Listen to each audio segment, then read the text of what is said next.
알퐁스 도데의 별.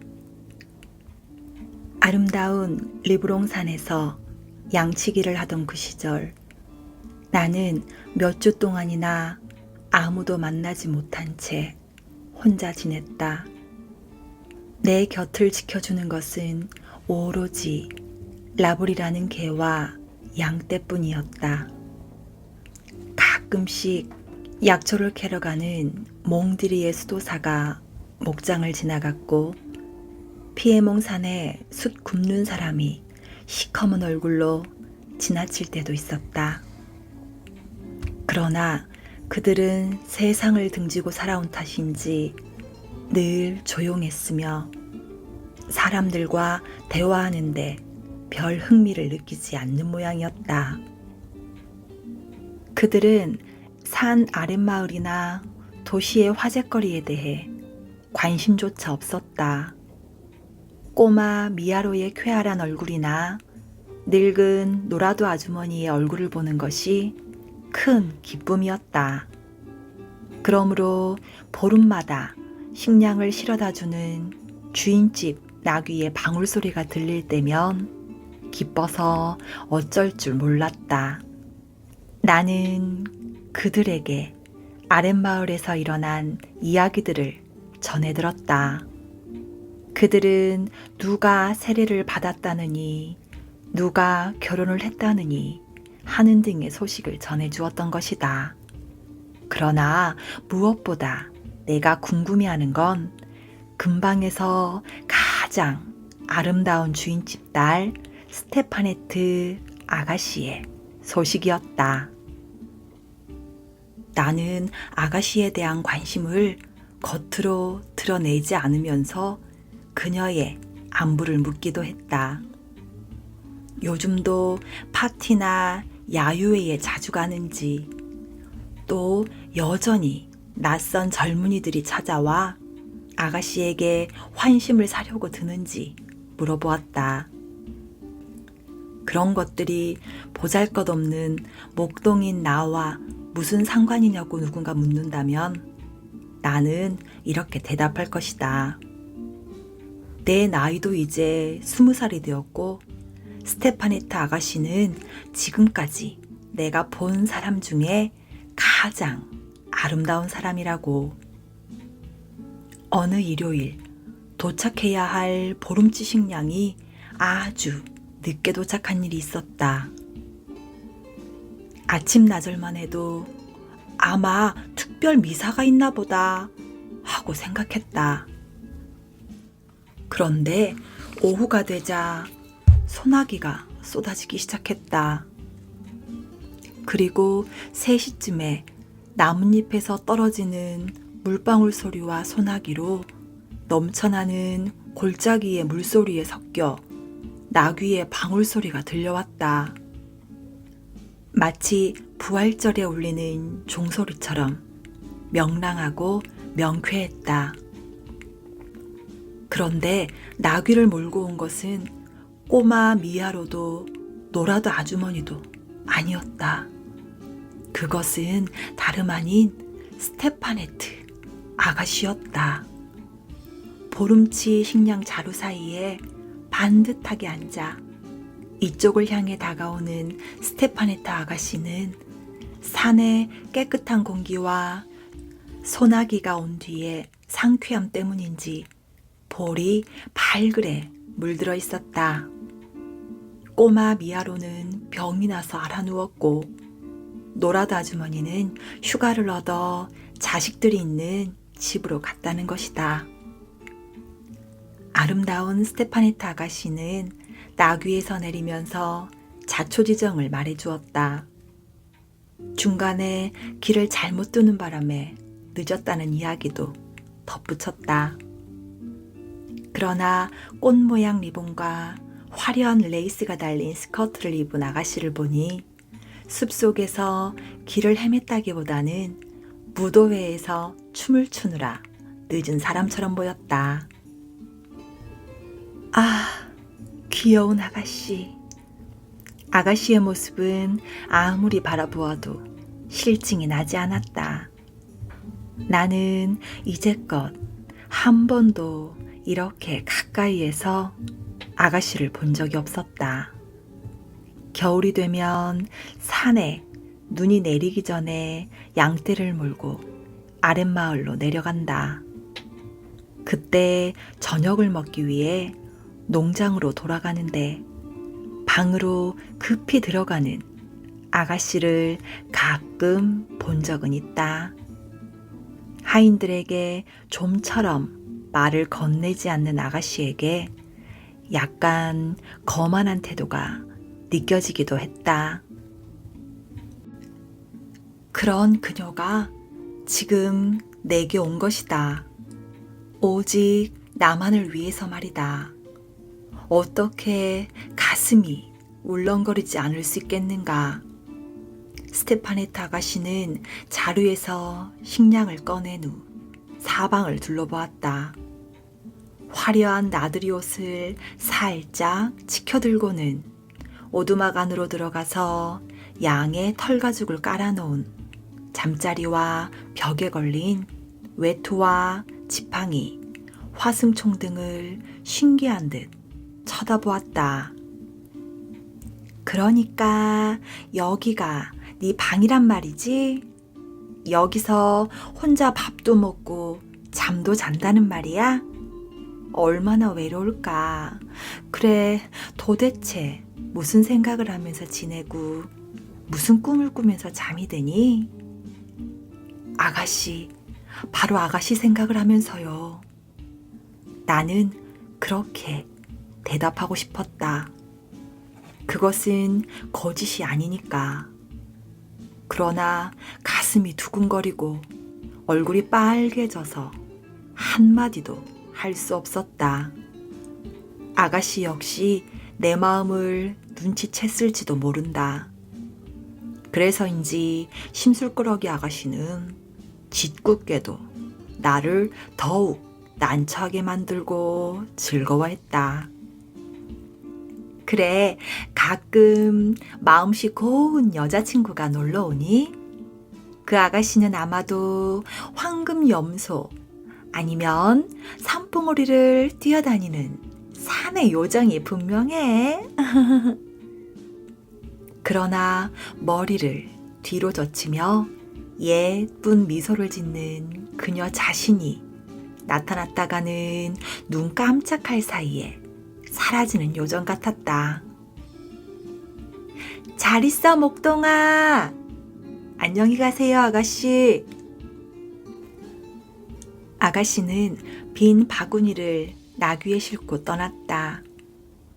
그녀가 산기슭 오솔길로 사라진 뒤에도 나귀 발굽이 돌멩이를 톡톡 차는 소리 하나하나가 내 심장 위에 떨어지는 것처럼 느껴졌다. 저녁이 되어 계곡에 어둠이 깔리기 시작하고 양떼가 울타리 안으로 돌아가려고 음매 소리를 내며 서로 몸을 부대끼고 있을 때 언덕 아래에서 누군가 나를 부르는 소리가 들려왔다. 잠시 뒤 놀랍게도 스테파네타 아가씨가 나타났다. 명랑했던 표정의 아가씨는 옷이 흠뻑 젖은 채 추위와 무서움에 와들와들 떨고 있었다. 산을 내려간 아가씨는 소나기로 물이 불어있는 소르그 강을 건너려다 하마터면 물에 빠질 뻔한 것 같았다. 난처한 일이 아닐 수 없었다. 무엇보다 이미 어두운 밤이라 농장으로 돌아가는 것은 불가능했다. 지름길이 있기는 하지만 아가씨 혼자서는 도저히 찾아갈 수 없을 테고 나도 양떼 곁을 떠날 수 없었기 때문이다. 아가씨는 난처한 표정을 지었다. 산 위에서 밤을 지내면 가족이 걱정할 게 틀림없기 때문에 아가씨는 몹시 걱정했다. 나는 아가씨를 안심시키려고 애썼다. 아가씨, 7월의 밤은 짧아요. 조금만 참으면 아침이 된답니다. 나는 아가씨가 몸과 옷을 말릴 수 있도록 서둘러 불을 피웠다. 그런 다음 우유와 치즈를 아가씨 앞에 내놓았지만 불을 쬐려고도 음식을 먹으려고도 하지 않았다.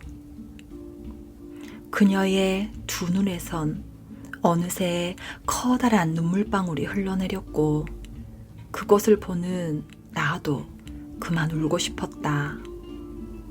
그러는 사이 어느덧 밤이 찾아왔다. 산 위에는 어둠이 뿌옇게 어른거렸고 서쪽 하늘에만 햇빛이 조금 남아있을 뿐이었다. 나는 아가씨를 오두막 안으로 데리고 들어갔다. 그러고는 새 집단 위에 깨끗한 털가죽을 깔아놓고 편히 쉬라는 인사를 한 뒤 밖으로 나와 문 앞에 앉았다.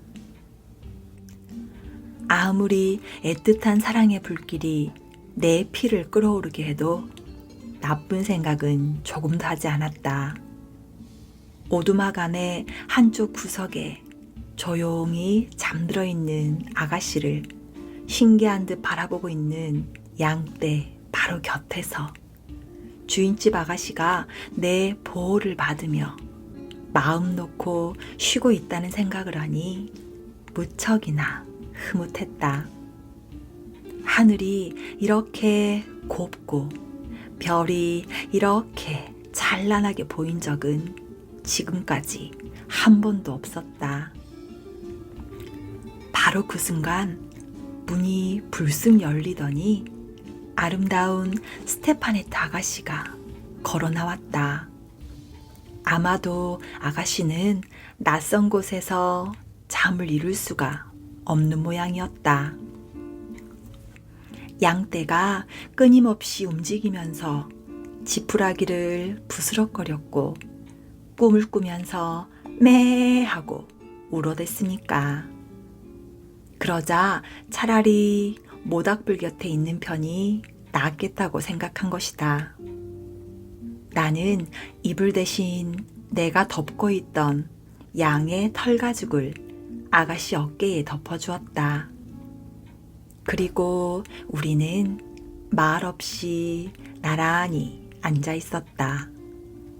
한 번이라도 밖에서 밤을 새운 적이 있다면 우리가 함께하는 이 시간이 얼마나 행복한지 알 것이다. 고독과 정적 속에서 깨어나는 그 세계를. 그 세계에서 샘물은 더욱 맑게 노래하고 연못 위에는 작은 불꽃들이 반짝거리며 춤을 추고 산의 요정들이 이 산에서 저 산으로 뛰어다닌다. 허공에서는 바람 소리가 들려오고 귀 기울이지 않으면 잘 들리지 않는 소리들도 들린다. 마치 나뭇가지가 자라고 샘물이 솟아나는 소리를 듣는 듯하다. 낮은 살아있는 생명의 세상이지만 밤은 사물들의 세상이다. 그런 세계에 익숙하지 않으면 밤은 무섭게만 느껴질 것이다. 아가씨는 바스락거리는 소리만 들려도 몸을 파르르 떨며 내게 바싹 다가앉았다. 한 번은 아래쪽 연못에서 구슬픈 노랫소리가 물결을 타고 우리 쪽으로 올려왔다. 그 소리가 뭘까? 하고 생각한 순간 아름다운 별똥별 하나가 머리 위를 미끄러지듯 스쳐갔다. 저게 뭐야? 스테파네타 아가씨가 나직한 목소리로 물었다. 천국으로 가는 영혼입니다. 나는 성호를 그으며 대답했다. 그러자 아가씨도 나를 따라 성호를 그었다. 그리고 잠깐 하늘을 바라보고는 내게 다시 물었다. 너희 같은 목동들은 요술쟁이라고 하던데 정말인가 봐. 요술쟁이라니요, 아가씨. 하지만 우리는 별과 가까이 살고 있기 때문에 산 아랫마을에 사는 사람들보다는 별에 대해 많이 알고 있지요. 아가씨는 한 손으로 턱을 괴고는 마치 하늘의 꼬마 양치기처럼 양의 털가죽을 몸에 두른 채 하늘을 바라보았다. 어머나, 많기도 해라. 어쩌면 저렇게 아름다울까? 이렇게 많은 별을 본 적이 없어. 너는 저 별들의 이름을 아니? 알고 말고요. 자, 보세요. 우리 머리 위에 있는 것이 성 야곱의 길 은하수예요. 은하수는 프랑스에서 스페인까지 곧장 뻗어 있어요. 샤를마뉴 대제가 사라젠과 싸웠을 때 용감한 대제에게 길을 가르쳐 주기 위해 그려놓은 것입니다. 그 옆에 있는 것은 영혼의 수레라고 부르는 큰 곰자리예요. 그 앞에 있는 3개의 별은 수레를 끄는 3마리의 짐승이고 그 3번째 별 옆에 아주 작은 별이 마부랍니다. 그 주위에 흩어져 있는 별들이 보이시죠? 저것들이 바로 하느님이 하늘에 두고 싶지 않은 영혼들이에요. 좀 더 아래에 있는 별은 쇠스랑 또는 삼왕성이라고 부르지요. 다른 말로 오리온이라고 하는 것입니다. 우리 양치기들에게는 시계구시를 하는 별이랍니다. 저 별만 보아도 지금 자정이 지났다는 것을 알 수 있답니다. 조금 더 아래 남쪽으로 반짝이는 것이 장드밀랑, 곧 시리우스입니다. 하늘의 횃불이라고 할 수 있죠. 이 별에 대해 양치기들은 이런 얘기를 합니다. 어느 날 장드밀랑이 사망성이랑 병아리 상자와 친구 별의 결혼식에 초대를 받았답니다. 병아리 상자가 제일 먼저 출발했지요. 저것 좀 보세요. 사망성은 그보다 낮은 곳을 가로질러 가서 그 별을 따라잡았습니다. 그러나 게으름뱅이 장드밀랑은 늦잠을 자느라 제일 늦게 왔지요.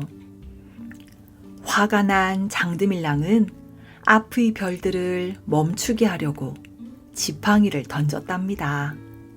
그래서 사망성을 장드밀랑의 지팡이라고 부르지요. 하지만 모든 별 가운데 가장 아름다운 별은 바로 우리의 별입니다. 새벽에 양떼를 몰고 나갈 때도 떠 있고 저녁에 양떼를 몰고 돌아올 때도 늘 우리를 비춰주니까요. 우리는 그 별을 마글론이라고 부르지요. 아름다운 마글론은 피에르 드 프로방스, 즉 토성을 따라가서 7년에 한 번씩 피에르와 결혼한답니다. 뭐라고? 별들도 결혼을 한다고? 물론이죠, 아가씨. 내가 결혼이 어떤 것인지 설명하려는 순간 무엇인가 싱그럽고 보드라운 것이 살며시 내 어깨에 와닿는 것이 느껴졌다. 그것은 리본과 레이스로 장식된 곱슬곱슬한 아가씨의 머리였다. 머리를 어깨에 기댄 채 잠이 든 아가씨.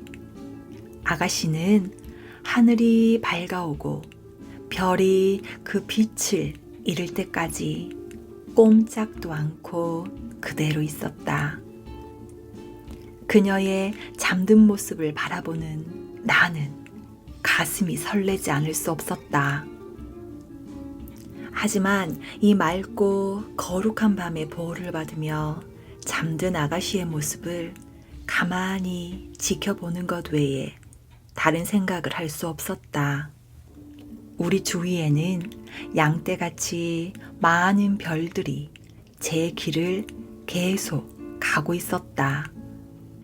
나는 이 별들 가운데 가장 가냘프고 빛나는 별 하나가 길을 잃고 내 어깨에 잠들어 있는 것이라고 생각했다. 마지막 수업. 그날 아침 나는 학교에 아주 많이 늦었다. 그래서 꾸중을 들을까봐 무척 겁이 났다. 게다가 아멜 선생님이 분사에 대해 물어보겠다고 말씀하셨는데 나는 분사에 대해 아무것도 몰랐다. 순간 나는 수업을 빼먹고 산으로 놀러 갈까? 하는 생각이 들었다. 날씨는 맑고 따뜻했다. 산에서는 티티새가 지저귀고 제재소 뒤에 펼쳐진 리페르 벌판에서는 프러시아 병사들이 훈련하는 소리가 들려왔다. 이런 것들이 모두 분사의 규칙보다 더 내 마음을 끌어당겼다. 그러나 용케도 나는 그 유혹들을 뿌리치고 학교를 향해 달려갔다. 면사무소 앞에 다다르자 게시판 앞에 사람들이 웅성거리며 모여 있었다. 2년 전부터 패전이라든가 징발령 또는 포고령 등 모두 언짢은 소식들이 바로 그것을 통해 전해졌다. 머릿속에 불현듯 이런 생각이 스쳤다. 또 무슨 일이 일어난 걸까? 내가 면사무소 앞 광장을 지나가려 하자 견습공과 함께 그곳에서 게시판을 읽고 있던 대장장이 와슈트가 나에게 소리를 질렀다. 예, 꼬마야. 그렇게 서두를 것 없다. 오늘은 학교에 지각할 염려는 없으니까.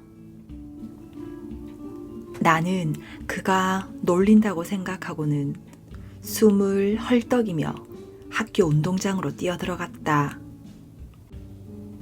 여느 때 같으면 수업이 시작될 때까지 책상 부딪히는 소리, 교과서를 외우는 소리, 큰 자로 테이블을 두드리며 조용히 하라고 외치는 선생님의 목소리가 왁자지껄하게 들려왔을 것이다.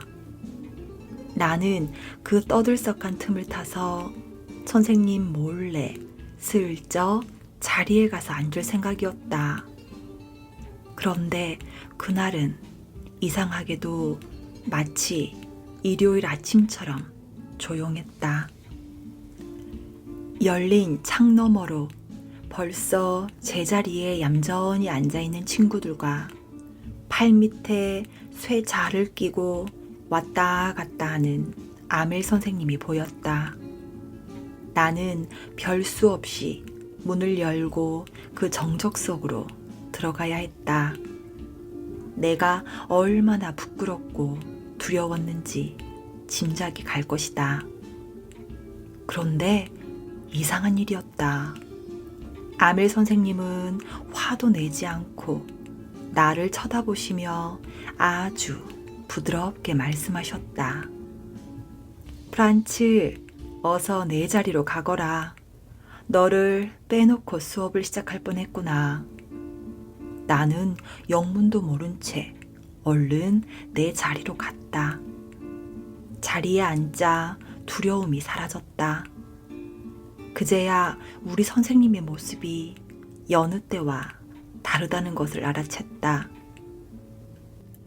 선생님은 학교에 손님이 오거나 졸업식 때만 입으시는 초록색 프로코트에 가늘게 주름 잡힌 레이스 장식을 가슴에 달고 수놓은 검은 비단 모자를 쓰고 계셨던 것이다.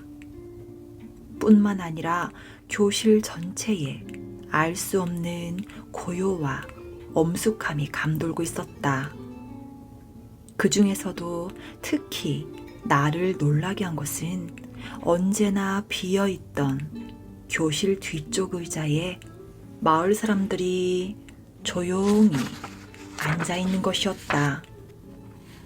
모자를 쓴 오젤 영감님, 예전 읍장과 집 배운 아저씨, 그리고 또 다른 마을 사람들이 앉아 있었다. 그들의 표정은 모두 슬퍼 보였다. 오젤 영감님은 커다란 안경을 쓴 채 무릎 위에 올려놓은 달아빠진 문법책을 들여다보고 있었다. 이러한 낯선 분위기에 놀라고 있는 사이에 아멜 선생님이 교단으로 올라가서 조금 전 내게 말한 것처럼 부드럽고 엄숙한 목소리로 말씀하셨다. 여러분, 오늘이 내가 여러분을 가르치는 마지막 수업 시간입니다. 알자스와 로렌 지방의 학교에서는 독일어만 가르치라는 지시가 내려왔습니다. 내일은 새로운 선생님이 오실 겁니다.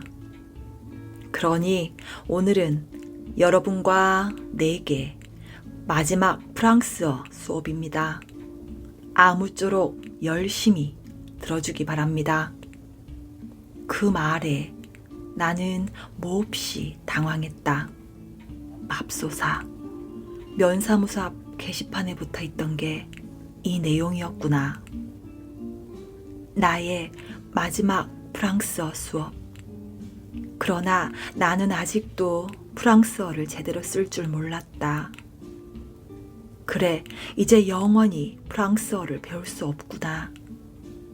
나는 그동안 시간을 헛되이 보낸 것과 새 둥지를 찾아 돌아다니던 일, 자르강에서 썰매를 타느라 수업을 빼먹은 일 등을 떠올리며 얼마나 후회했는지 모른다.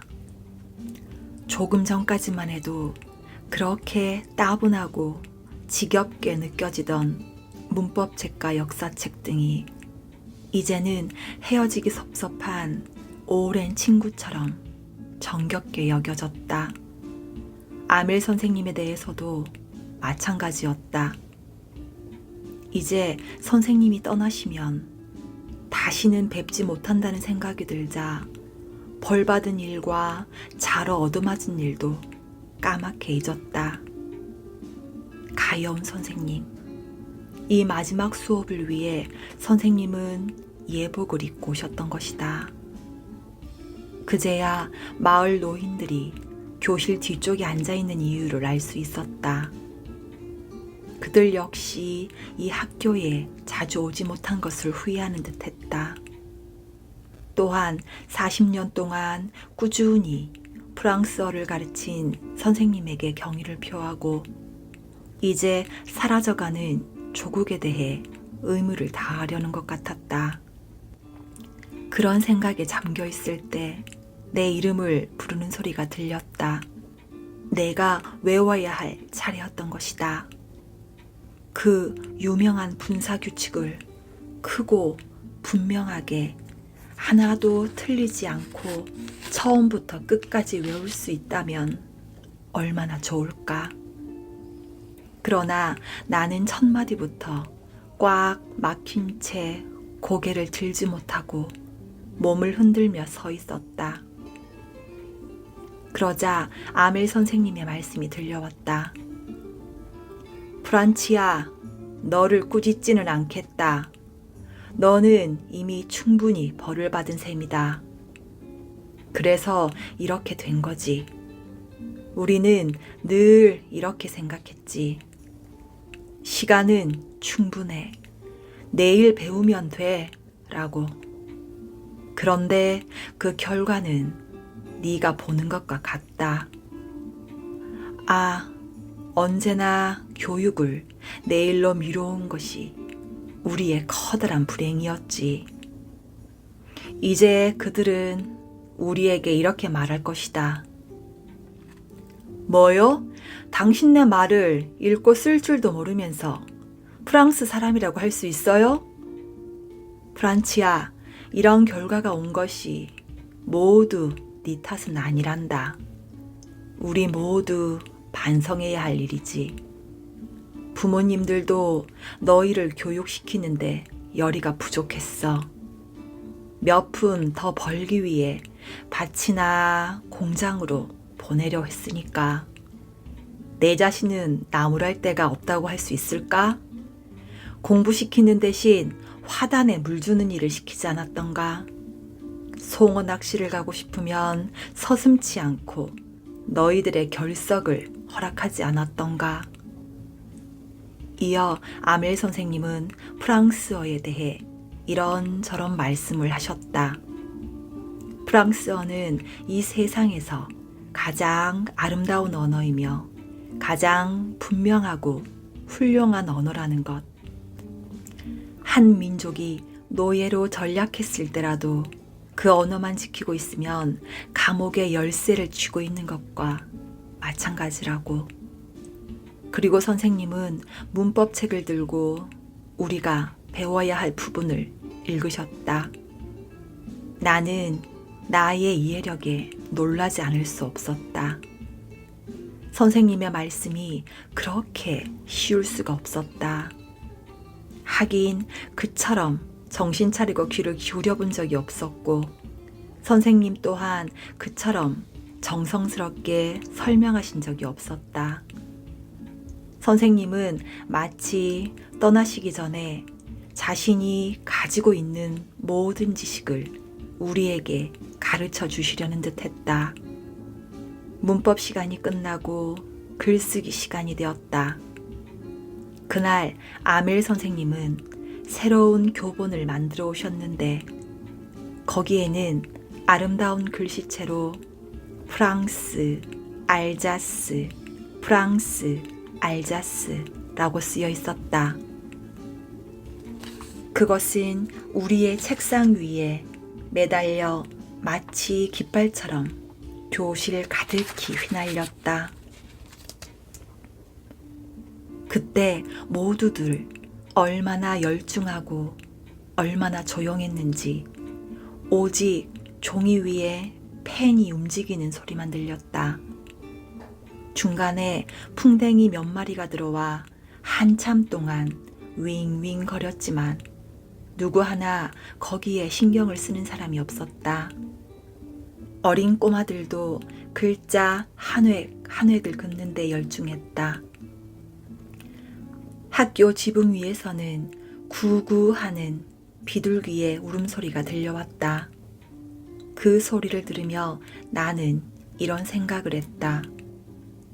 저들은 비둘기에게까지 독일어로 노래하라고 강요하지 않을까? 가끔 책에서 눈을 떼고 고개를 들었을 때 아멜 선생님은 교단 위에서 꼼짝하지 않고 주위에 있는 물건들을 눈여겨보고 계셨다. 마치 학교 전체를 눈 속에 담아가려는 것처럼 보였다. 생각해보면 그럴만도 했다. 지난 40년 동안 그는 한결같이 교실 정경과 교정이 보이는 바로 저 자리에 서 계셨으니까. 다만 의자와 책상이 오랜 세월 속에 닳고 닳아서 번질거리고 교정의 호두나무들이 크게 자랐으며 선생님이 손수 심은 호프나무가 이제는 창과 지붕까지 가려주는 것이 달라졌을 뿐이었다. 그 모든 것과 헤어져야 한다는 것이 선생님에게는 얼마나 아픈 일이었을까. 그리고 그의 누이 동생이 위층 방에서 짐을 싸는 소리를 듣는 것이 얼마나 큰 슬픔이었을까. 내일이면 이들은 영원히 이 고장을 떠나야 한다. 그러나 선생님은 끝까지 수업을 하셨다. 글쓰기 다음에는 역사 공부를 했다. 이어서 어린 학생들이 목소리를 맞추어 발음 연습을 했다. 교실 뒤에서는 오젤 영감님이 안경을 끼고 아벳의 독본을 두 손에 든 채 꼬마들과 같이 한자 한자 더듬더듬 읽고 있었다. 그 역시 글을 읽는 일에 열중했는데 격한 감정 때문인지 음성이 떨렸다. 그가 글을 읽는 소리는 여간 우습지 않아서 우리는 웃어야 할지 울어야 할지 모를 정도였다. 아, 나는 이 마지막 수업을 영원히 잊지 못할 것이다. 그때 갑자기 교회에서 정오를 알리는 시계소리가 들려왔다. 그리고 3종 기도를 알리는 종소리가 들렸다. 그와 동시에 훈련에서 돌아오는 프러시아 병사들의 나팔 소리가 창 밑에서 울렸다. 그러자 아멜 선생님은 창백한 얼굴로 교단에 섰다. 선생님의 키가 그렇게 커 보인 것도 그때가 처음이었다. 여러분, 선생님이 입을 열었다.